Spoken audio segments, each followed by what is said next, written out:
Digital study platform पर आपका स्वागत है। आज की वीडियो में हम जानेंगे, हमारा टॉपिक है विशेषण। विशेषण क्या होता है, विशेषण किसे कहते हैं, विशेषण की परिभाषा। ऐसे शब्द जो संज्ञा या सर्वनाम शब्दों की विशेषता प्रकट करते हैं विशेषण कहलाते हैं। यानी वह शब्द जो या तो संज्ञा की विशेषता बताए या सर्वनाम की विशेषता बताए, उन शब्दों को हम विशेषण कहते हैं। तथा जिस संज्ञा या सर्वनाम की विशेषता बतलाई जाती है उसे विशेष्य कहते हैं। यानी जिसकी विशेषता बताई जाती है उसे विशेष्य कहते हैं।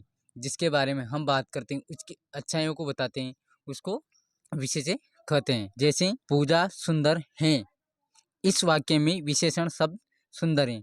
यानी पूजा क्या है, सुंदर है। और पूजा तथा पूजा विशेष्य है, जिसकी विशेषता बताई जाती है उसको विशेष्य कहते हैं।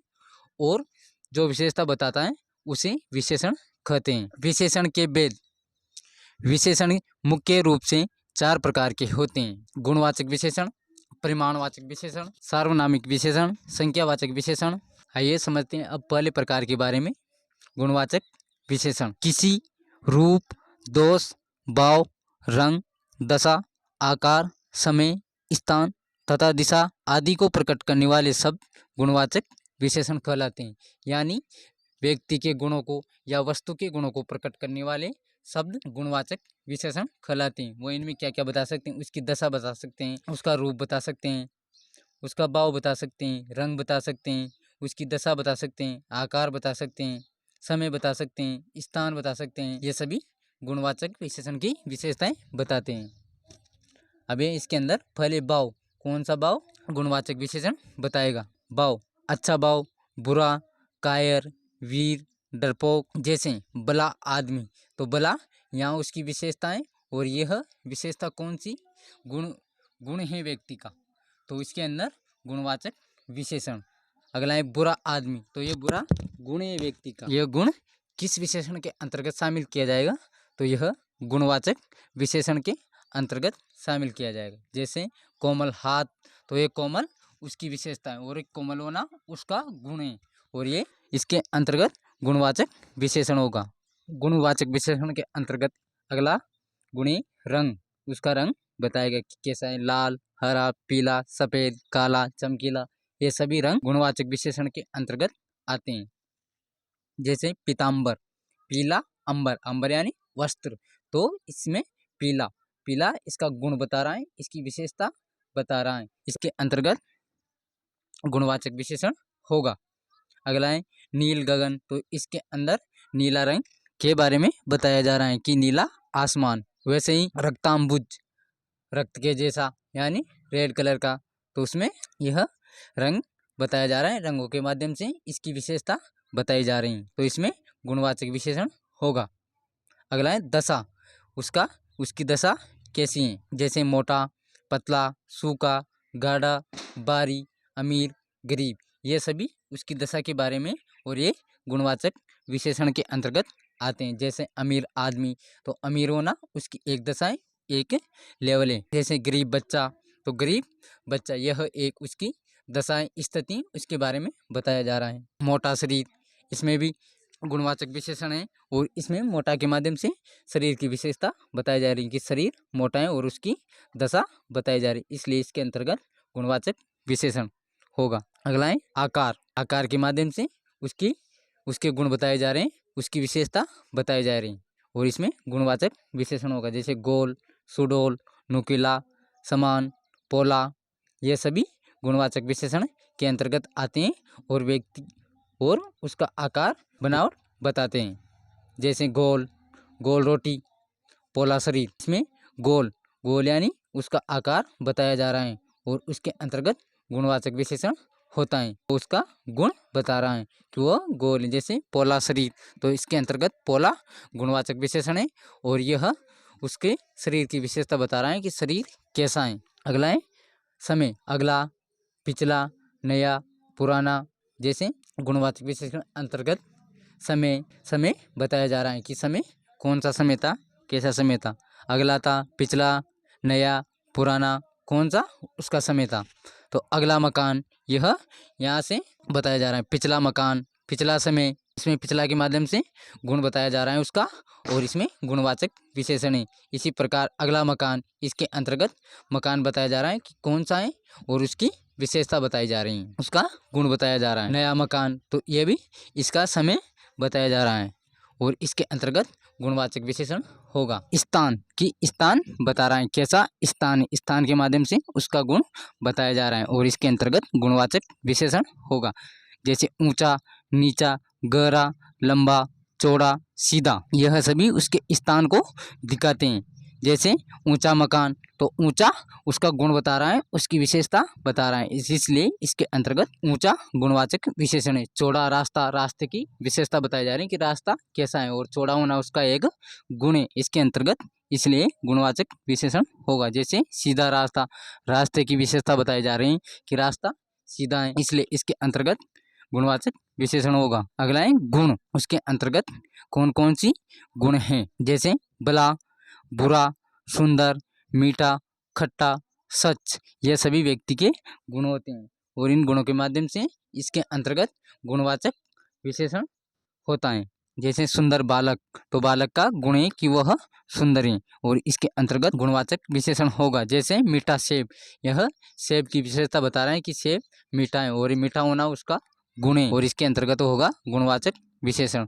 जैसे मधुर वाणी, मीठा बोलना, मधुर यानी होता है मीठा और मीठा बोलना, तो मीठा वाणी की विशेषताएं और यह गुणवाचक विशेषण के अंतर्गत आएगा।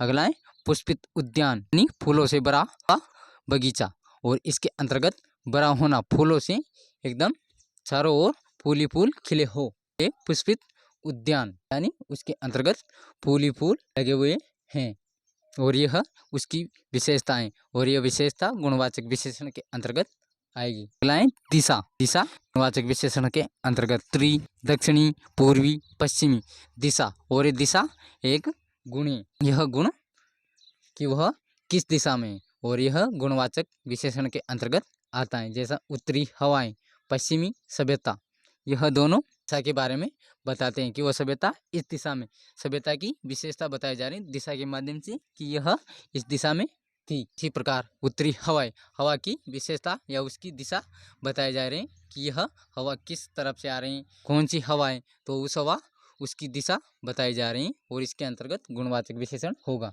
विशेषण का अगला प्रकार है संख्यावाचक विशेषण। संख्यावाचक विशेषण ऐसे विशेषण शब्द जो किसी संख्या को प्रकट करते हैं संख्यावाचक विशेषण कहलाते हैं। आप इसके नाम से ही पता लगा सकते हैं, संख्यावाचक, संख्या के बारे में कहने वाला, बताने वाला, यानी वह शब्द जो संख्या की संख्या बताए, यानी संख्या को प्रकट करे, वह शब्द संख्यावाचक विशेषण के अंतर्गत आता है, उसे संख्यावाचक विशेषण कहते हैं, जो संख्या को बताता है कितना है, 1 है, 2 है। अब इसके अंतर्गत संख्यावाचक विशेषण कहलाते हैं। संख्या की निश्चितता और अनिश्चितता के आधार पर यह विशेषण दो प्रकार का हो जाता है, यानी संख्या के आधार पर कि संख्या निश्चित है, तय है उसमें कि 1 है, 2 है या तय नहीं है, इसके आधार पर यह दो प्रकार का होता है, निश्चित संख्यावाचक विशेषण, अनिश्चित संख्यावाचक विशेषण। निश्चित में पूरा तय है कि इसके अंतर्गत इतनी ही संख्या मौजूद है और अनिश्चित के अंदर कोई तय नहीं है कि इसके अंदर कितनी संख्या हो सकती है, कम भी हो सकते हैं, ज़्यादा भी हो सकते हैं। आइए जानते हैं पहला प्रकार निश्चित संख्यावाचक विशेषण। इसके अंतर्गत 4 प्रकार हैं, गणनावाचक, क्रमवाचक, आवर्तीवाचक, समुदायवाचक।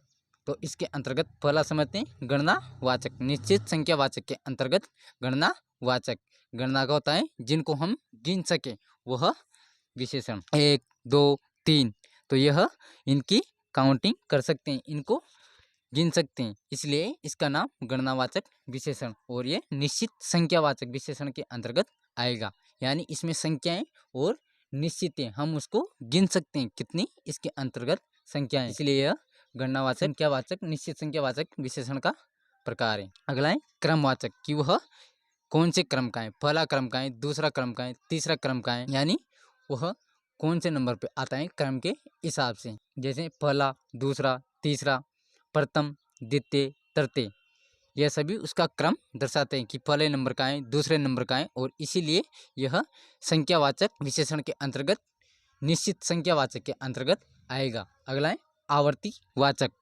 आवर्ती यानी कि उसका कितनी बार वह रिपीट होता है, एक बार होता है, दो बार होता है, चार बार होता है। आवर्ती, आवर्ती का यही मतलब है कि दोहराना, जैसे दुगुना, तिगुना, चौगुना, दोहरा, तीरा। अगला है निश्चित संख्यावाचक के अंतर्गत समुदाय वाचक। समुदाय यानी होता है ग्रुप, ग्रुप को दिखाने वाला, जैसे दोनों, तीनों, चारों।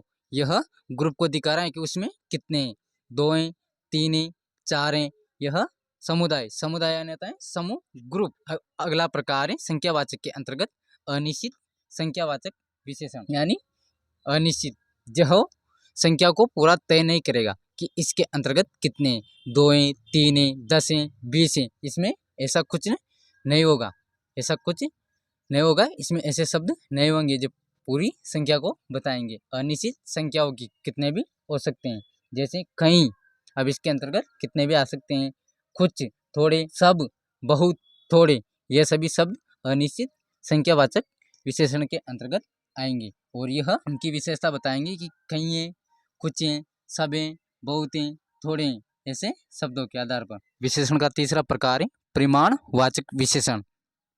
परिमाण, परिमाण होता है उसकी मात्रा को दिखाना या बताना। जिन विशेषण शब्दों के द्वारा किसी मात्रा को प्रकट किया जाता है वहाँ परिमाणवाचक विशेषण होता है, यानी उसकी मात्रा को बताया जाता है। तरल पदार्थ की मात्रा के बारे में बताया जाता है। अर्थात यदि किसी संख्या शब्द के स्थान किसी संख्या शब्द के साथ मात्रा प्रकट करने वाली कोई इकाई लिख दी जाती है वहाँ यह विशेषण होता है, यानी संख्या प्रकट करता हो वह शब्द और उसके साथ कोई इकाई, मापने की इकाई, जैसे विद्युत की मापने की इकाई, दूध मापने की इकाई, किलो मापने की इकाई, लीटर मापने की इकाई, वैसे ही अनेक इकाइयाँ लिखी हो सकती हैं। और वहाँ कौन सा विशेषण होगा, वहाँ होगा परिमाणवाचक विशेषण, जो उसकी मात्रा को दर्शाएगा। यह भी दो प्रकार का माना जाता है, परिमाणवाचक विशेषण भी दो प्रकार का होता है। निश्चित परिमाणवाचक, यानी इसके अंतर्गत पूरा तय होगा कि इसके अंतर्गत इतनी मात्रा है, जैसे 2 मीटर, तो इसके अंतर्गत 2 के आधार पर तय है और मीटर दूरी मापने की इकाई है। इसके आधार पर बताया गया है कि इसमें परिमाणवाचक विशेषण है और वो भी निश्चित परिमाणवाचक विशेषण। जैसे 5 किलो, तो 5 संख्यावाचक और उसके साथ किलो वजन मापने की इकाई के आधार पर इसके अंतर्गत निश्चित परिमाणवाचक विशेषण है। अगला है अनिश्चित परिमाणवाचक विशेषण, यानी इसके अंतर्गत पूरा तय नहीं है कि इसके अंतर्गत कितना केजी हो सकता है, कितना लीटर हो सकता है, यह इसमें तय नहीं होता। थोड़ा, बहुत, कम, ज़्यादा, अधिक, जरा सा, सब इसमें अनिश्चित है कि कौन है, कौन शामिल नहीं है, इससे कोई पता नहीं चलता और उसकी मात्रा को दर्शाता है। जैसे थोड़ा मात्रा में, तो अनिश्चित है कितनी मात्रा में, कोई पता नहीं चलता। जैसे बहुत, अब कितनी ज़्यादा मात्रा में, या उसके भंडारे, या थोड़े बहुत ही से, इसके ज़्यादा कोई पता नहीं लग पाता, इसलिए इसमें अनिश्चित परिमाणवाचक विशेषण। विशेषण का अगला प्रकार है फोर्थ प्रकार सार्वनामिक विशेषण। यदि कोई सर्वनाम शब्द विशेषण की तरह प्रयुक्त होता है तो वहाँ सार्वनामिक विशेषण माना जाता है। यदि कोई सर्वनाम यानी सर्वनाम को हम विशेषण की तरह प्रयोग करें तो वहाँ पर वह सर्वनाम जिस विशेषण के रूप में प्रयोग होगा वह कहलाएगा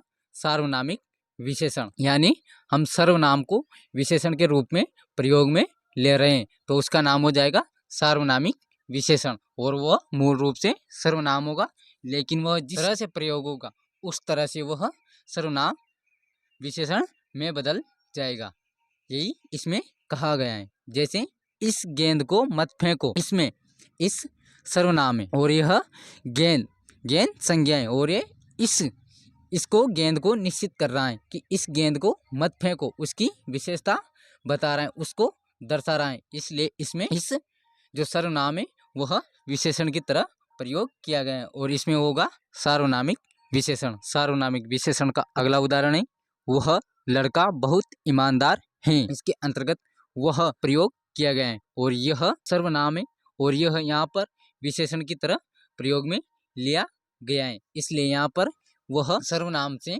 बदलकर विशेषण हो जाएगा, वो भी सार्वनामिक विशेषण। अगला है कोई लड़का आपको बुला रहा है। इसके अंतर्गत कोई यह सर्वनाम है और सर्वनाम यहाँ पर विशेषण की तरह प्रयोग किया जा रहा है, इसलिए इसके अंतर्गत होगा सार्वनामिक विशेषण। अगला उदाहरण है उस पुस्तक को पढ़ो। इसके अंतर्गत उस सर्वनाम है और ये यहाँ पर इस वाक्य में विशेषण की तरह प्रयोग किया गया है, इसलिए इसके अंतर्गत विशेषण सर्वनाम विशेषण में बदल जाएगा और वो भी सार्वनामिक विशेषण, यानी जो सर्वनाम भी होगा और विशेषण भी होगा। अगला उदाहरण है उस कुर्सी को मत उठाना, यानी ये उस सर्वनाम है और यहाँ पर विशेषण की तरह प्रयोग में लिया गया है, तो यह सार्वनामिक विशेषण हो जाएगा। यह पानी तो सबका है। अगला उदाहरण, इसके अंतर्गत यह सर्वनाम विशेषण की तरह प्रयोग किया गया है, इसलिए इसके अंतर्गत यह सर्वनाम विशेषण में बदल जाएगा और वह विशेषण सार्वनामिक विशेषण कहलाएगा। आज की वीडियो में बस इतना ही, मिलते हैं जल्दी नेक्स्ट वीडियो में। वीडियो देखने के लिए आपका धन्यवाद।